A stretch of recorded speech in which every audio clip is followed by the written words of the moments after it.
Let's bring in Congressman Carlos Gimenez. Congressman, you surely don't approve of this shutdown, so how are you going to fight it?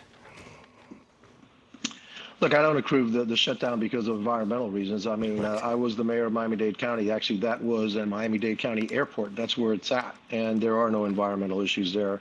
I also toured the facility last week. There's no environmental issues there, and so I think this judge got it wrong, and I think in the end it's going to be overturned, but it's going to take some time to do that. And in the meantime, you have to abide by the order, and so the state of Florida and U.S. government are abiding by the order. But at the end, I fully expect that the order to be overturned.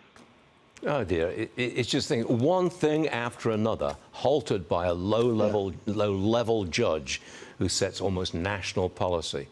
I got to move on because my head exploding. Three private Chinese, same with you, three private Chinese companies have helped China carry out a huge cyber attack on our telecom companies. Yeah. It was called Salt Typhoon, this operation. They were able to probably access calls and texts between millions of people and track their locations. Congressman, you're on the China committee. We just can't seem to get a handle on this kind of stuff, can we? No, and they're going to continue to do it until they have to pay a price. And so, look, I've been a proponent. We need to decouple from China. Every single dollar we send to China is going to be used against us. This is just another example.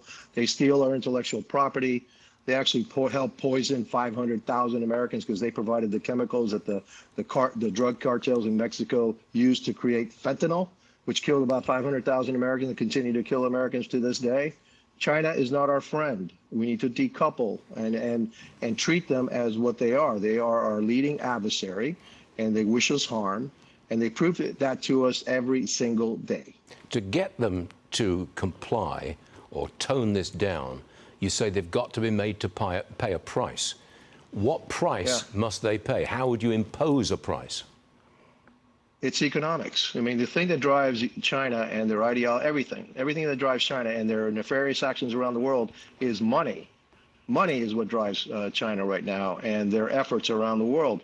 We need to start to deprive them of that, reduce our dependence on them, do things to hurt their economy. And so when they start to hurt and say, hey, you do this to us, we're going to do this to you, then maybe they'll start to act, in a responsible manner. Until then, until they see more gain from their nefarious actions than any kind of pain, they're going to continue to do these kinds of things to us and continue to try to see in what other ways they could damage the United States of America, because we are their greatest adversary in the world.